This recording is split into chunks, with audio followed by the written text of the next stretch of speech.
And welcome back to the Digimon team and partner creations. I was going to say team. That's for different games. That's for Cybersloom.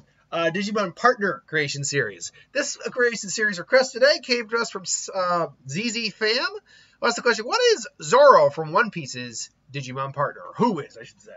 Now, this was one where I'm like, okay, I knew this is one where the trait of the character, the swordsman aspect, had to translate to the Digimon. That was a given. Had to. And when I thought about it, I'm like, oof, there's actually not as many. There's plenty of sword wielding Digimon. Let's be very clear. Plenty of sword wielding, but not a lot of swordsmen Pokemon. Some things that are kind of based off that samurai motif or something like that. But one specific came to mind, and it's where I basically designed pick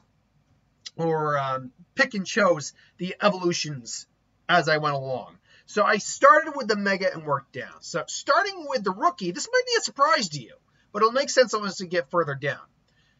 It's Vmon. Because I started with the Mega, the partner might not make sense. He's very loud and energetic, which to be fair does kind of work with Zoro, but his later evolutions in a lot of his lines do get a bit more serious. They do get a lot more powerful and intense. But it's nice to have that kind of juxtaposed, because there is sometimes juxtaposed. Again, Gomamon and Joe were a perfect example of that, where they're not one-to-one identical personalities, but they complement each other. So there's that. What about the champion then? What did I do for that? Well, there is a Digimon in the Vmon line that actually worked towards this. Now, Zoro uses multiple swords, so I figured, can I find something that does that? Well, the correct answer is, yes, I can. And this is a mon called Yazamon.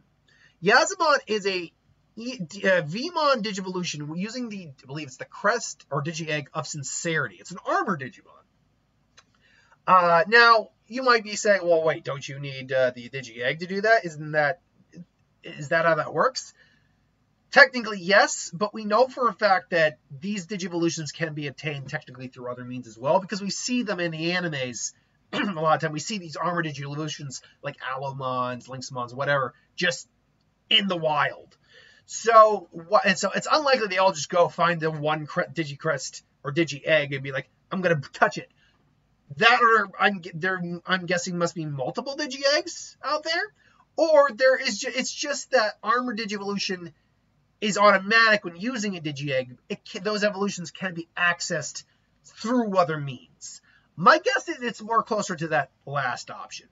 But point being, this is a swordsman Digimon.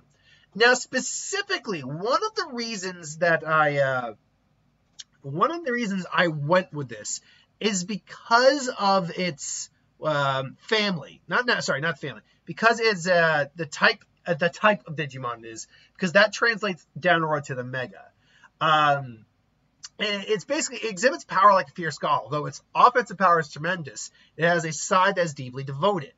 It's righteous and respectful to protecting the weak. It also excels in the secret arts. It's capable of mastering any supernatural ability. It possesses a calm, cool, and collect personality due to it being very tech-turned. Which, honestly, a lot of that translates very well to Zoro's personality. He is a guy who does fight like a god, but also is devoted to his friends. So this makes a lot of sense for a Mega or a champion level for his Vmon. Well, now what about the ultimate? The ultimate might seem, just like Vmon, the ultimate might seem like it kind of doesn't fit, but bear with me on this.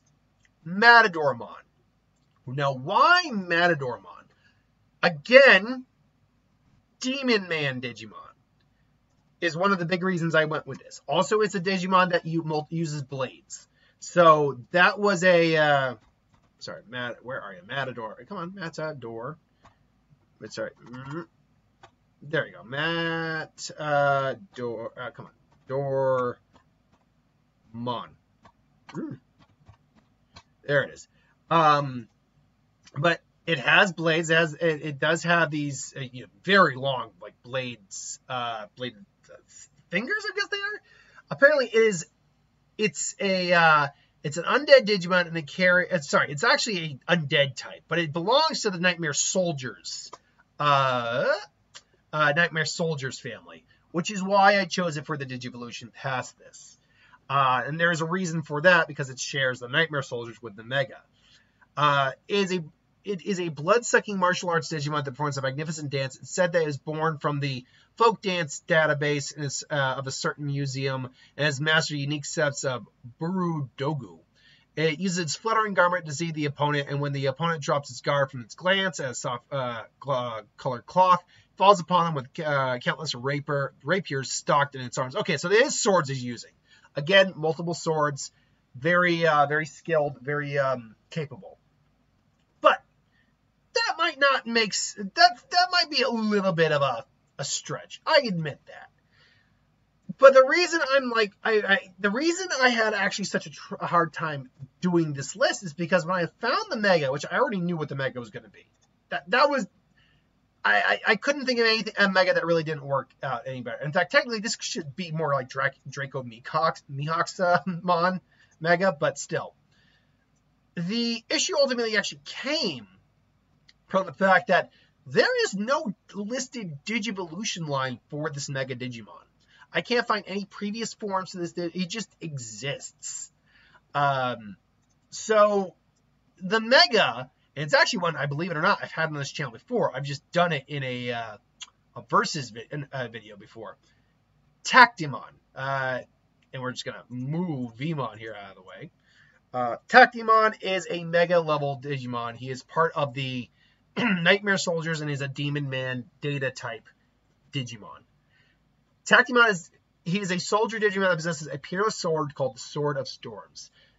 Within the Sword of Storms seals a sinister power strong enough to split a star in two. So drawing the sword marks the collapse of a star. Therefore, he bows out drawing his sword, but even so, it exhibits the destructive force of a menace. The Sword of Storms, which conceals tremendous power, is not a sword that can just be anyone can handle. From that alone, you can understand the depths of Tacimon's true power. Even more than its merit as a soldier, it excels in strategy and plans that are even said to be ingenuity itself.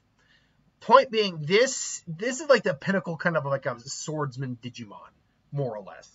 And that's what Zoro has always been trying to reach. The pinnacle of what it means to be a swordsman, to be the greatest swordsman in One Piece. And this would just work as the perfect representation of Zoro's path ultimately. So and it goes to the fact too that Zoro, while a good guy, does have some darkness into it. They all kind of have some level of darkness to some degree, or some level of harshness, whatever you want to call it. So this is the Digivolution line I have chosen for Roronoa Zoro, Vmon to Yasamon to Matadormon, all the way to Tactimon. What do you think of the Digivolution line? Would you do something different? Let me know in the comments below. But until then, thanks for watching. Hope you enjoyed. Like, comment, share, subscribe, and I will see you folks next time.